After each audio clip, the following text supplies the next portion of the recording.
શિવ મહાપુરાણ, શ્રી શિવ મહાપુરાણ.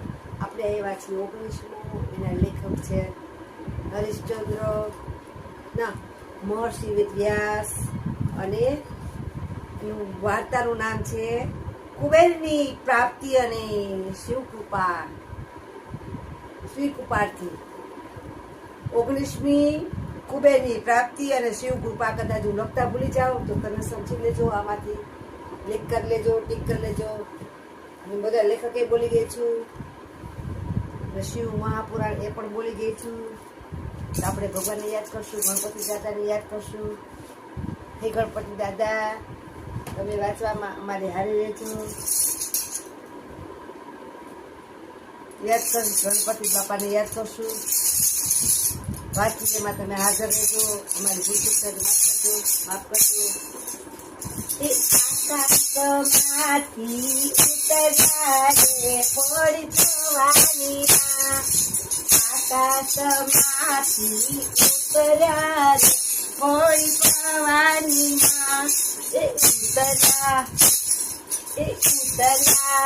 એવા ન કર્યા રે પડી જવાની, એ ઉતર્યા દીપભાઈ ને ઓરડે રે ભોળી ભવાની, એ ઉતર્યા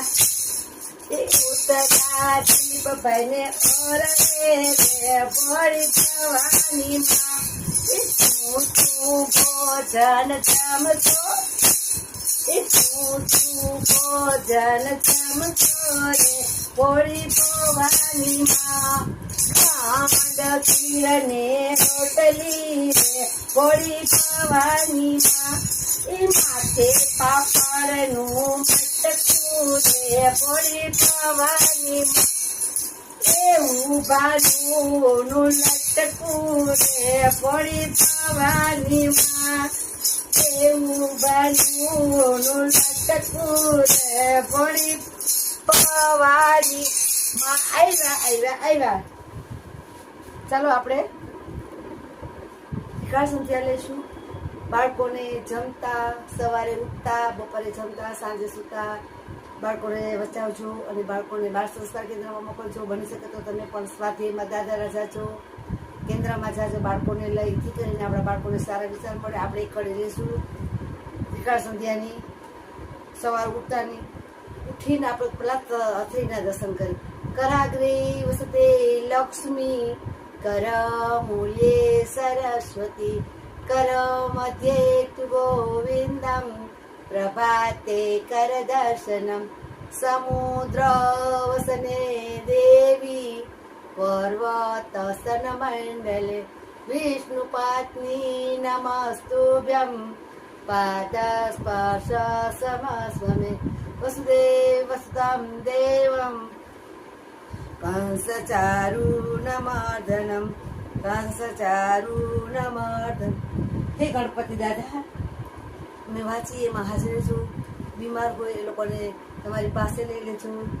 જેના મગજમાં એક કડી જાય ને એવા લોકોને રીબાતા હોય એને તમારી પાસે લઈ લેજો. મારી ભૂલ ચૂક થાય તો માફ કરજો. આપણે આવ્યા છીએ કુબેરની પ્રાપ્તિ અને શિવ કૃપાથી.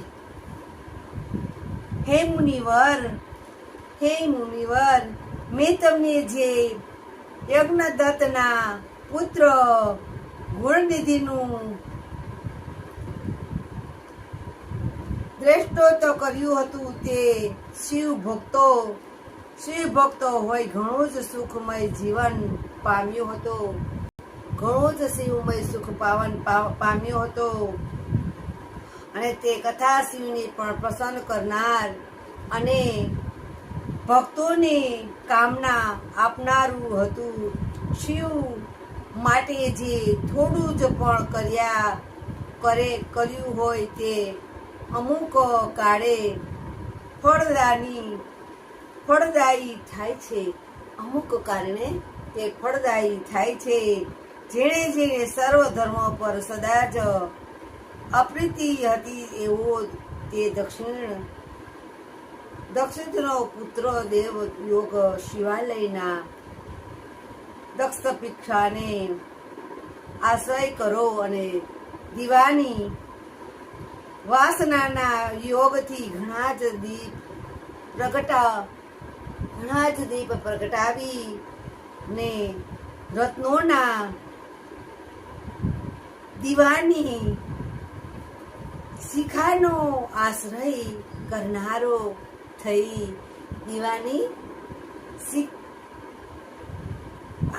શિખાનો આશ્રય કરનારો થઈ અલકા નગરીનો સ્વામી કુબેર થયો. એ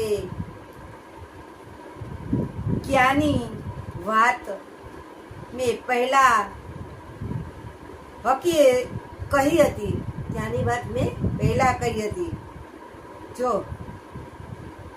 કરનારો થઈ અલકા નગરીનો સ્વામી કુબેર થયો અને તે ત્યાંથી વાત તે પહેલા કહી અને હતી.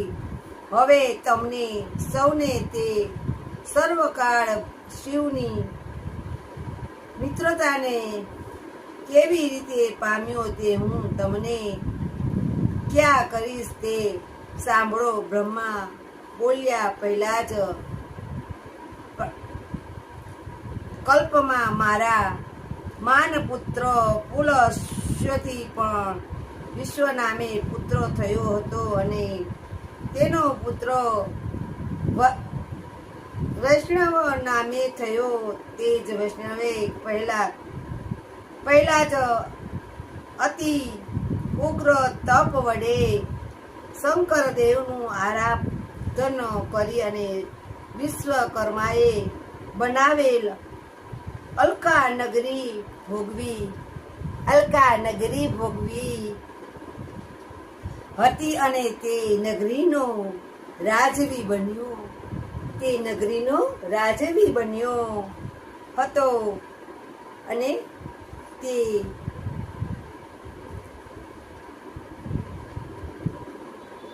પાવન્ય કલ્પ પૂરો જ થયો અને મેઘવાહન કલ્પ ચાલુ થયો. ત્યારે યજ્ઞ દત્તનો પુત્ર કુબેર થયો હતો અને તેણે કઠણ તપ કરી ભક્તિથી અને પૂર્વ જન્મના દીપદાનથી ને શિવ ભક્તિના પ્રભાવથી ચૈતન્ય પ્રકાશ આપનારી વિશ્વનાયની નગરીમાં ચિત્તરૂપી રત્નાદિવા વડે 10 રુદ્ર પાસે પ્રકાશ કરી આનંદ. જો કેવું સરસ કે છે.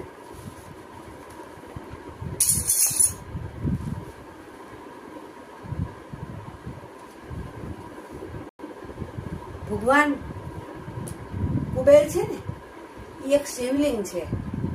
ત્યાં જે કોઈ જાય ને ગમે તેમાં મૂંગા હોય, બેરા હોય, આંગળા હોય, ગમે તે વાંધા કરે ને બધા જ ની ઈચ્છા પૂરી થાય છે. કોઈ બી ભૂખ્યારા હોય, કોઈની પરિસ્થિતિ ખરાબ હોય અથવા કોઈને કહી શકતા નથી એવી પરિસ્થિતિ હોય તો બધાનું સારું થાય છે અને બધા રોતા જાય એ હસતા આવે છે. એને દ્વારા મૂંગા હોય બોલતા થઈ જાય છે, ખોળા ના ભરાતા હોય, બાળકો ના થતા હોય એ લોકોને બાળકો આપે છે. ભગવાન એમ કેમ ગાતે પોતે પછી એને પગે લાગવા જાય છે ને એના બરાબર સાકર ચોખે છે. એટલું ખૂબ જ આશા છે. જો કોઈ બી હોય, કોઈને કાંઈ પણ પરિસ્થિતિ હોય તમે એની 5 અમાસ માનજો. કુબેર દાદાના કામ જો તમને ન થાય તો મને કહેજો, પણ કુબેર દાદાનું કામ તમારું 100% સચોટ થાય. કોઈ પણ પરિસ્થિતિમાં તમે મૂંઝાણા હોય, કોઈ કે સલવાણા હો તો તમારું ઘરનું બધી જ પરિસ્થિતિ, બાળકો પૈણતા ના હોય, વરતા ના હોય, કોઈના લગ્ન ના થતા હોય તો એવા લોકો 5 અમાસ ભરે ને તો એનો બેડો પાર થઈ જાય છે અને એને ગમે એમ કરીને ગમે ત્યાંથી એને છોકરી મળી જાય છે. તો મારા મિત્રોને હું વિનંતી કરીશ કે કોઈની પરિસ્થિતિ એવી હોય, કોઈને કહી શકતા ના હોય, કોઈને હઈ શકતા ના હોય તો તમે એની 5 અમાસની માનતા કરશો ને.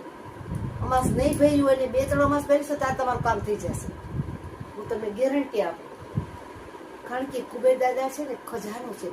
ભોળાનાથ પાસે કુબેર ગયા હતા. એ રાવણનો ભાઈ છે કે રાવણે બધું એનું આંચકી લીધું હતું, રાજપાટ બધું લઈ લીધું હતું. તો રાવણ બધું આની પાસેથી લઈ લીધું ને તો ઈ ગયો ભોળાનાથ પાસે. એ ભોળાનાથ આ તમારું કયો અન્યાય કે મારી પાસે મારી સાથે કેમ આવું થયું? તો એને પોતે તપ કર્યું. તો એને ભોળાનાથ પ્રસન્ન થયા, પ્રગટ થઈ કીધું માંગ માંગ તારે શું જોઈએ છે? મારું એને એમ કીધું મારું બધું જ રાજપાટ બધું મારું પાય લઈ લીધું, હું શું કરું? પોતે મૂંઝાણો એમ કરીને એને કીધું કે મારે તો કે જા તને બધું આપ્યું કે જેટલું છે એટલું ધન દોલત બધું તને દીધું કે તારે દ્વારે કોઈ પણ આવશે ને કોઈ ખાલી નહીં જાય કે જા. એવી રીતે એને કુબેર દાદાને વરદાન આપ્યું. એટલે કુબેર દાદા પાસે અબજો મિલિયન માથે માણસો આવે છે. કેટલા? મિલિયન ઉપર. આખો દીના મિલિયન માણસો આવે છે. એટલા બધા પબ્લિક જમીન જાય છે. કાયમી ત્યાં પ્રસાદીની વ્યવસ્થા છે. કોણ ક્યાંથી દાન આપે છે ને જ ખબર નથી પડતી. ક્યાંથી ગુણ આવે છે, ક્યાંથી ઘઉંની ગુણ આવે છે, ક્યાંથી ગોળની ગુણ આવે છે. એટલું દાન આવે છે. ખટારા ઠલવી જાય છે. કોણ દે છે ને જ ખબર નથી પડતી. એમાં માપીને વયા છે. કુબેર દાદાનું એટલું સાથ છે. બોલો. તો કોઈ બી હોય, કોઈને પણ કાંઈ પણ પ્રશ્ન હોય તો ભગવાન કહે છે ને કે તું એકવાર મને યાદ કરી જો. કુબેર દાદા કે તું એકવાર મારું પગથિયું ચડી જો, તું એકવાર મારું પગથિયું પડી જો, તો હું તારા કામ ના કરું ને તો તું મને કહેજે. તું ખાલી મારું પગથિયું જ ચડજે, પછી તું જો તારો રંગ કે જો હું તને કેવું તારી જિંદગી બદલી નાખું છું. કુબેર તો ખજાનો છે કુબેરનો. એટલે આપણે આપણા કોઈ પણ સગાવાલા હોય એને કહેશું. અને તમને ગમે તો લાઈક કરજો, શેર કરજો. 5 માણસને શેર કરશો ને તો એનું પણ તમને આશીર્વાદ મળે. 5 માણસમાંથી 1 માણસ સુધરી જાય ને અને એકનું તમને તો તમને એનું આશીર્વાદ મળે. લાઈક કરજો, શેર કરજો અને સબસ્ક્રાઈબ કરજો.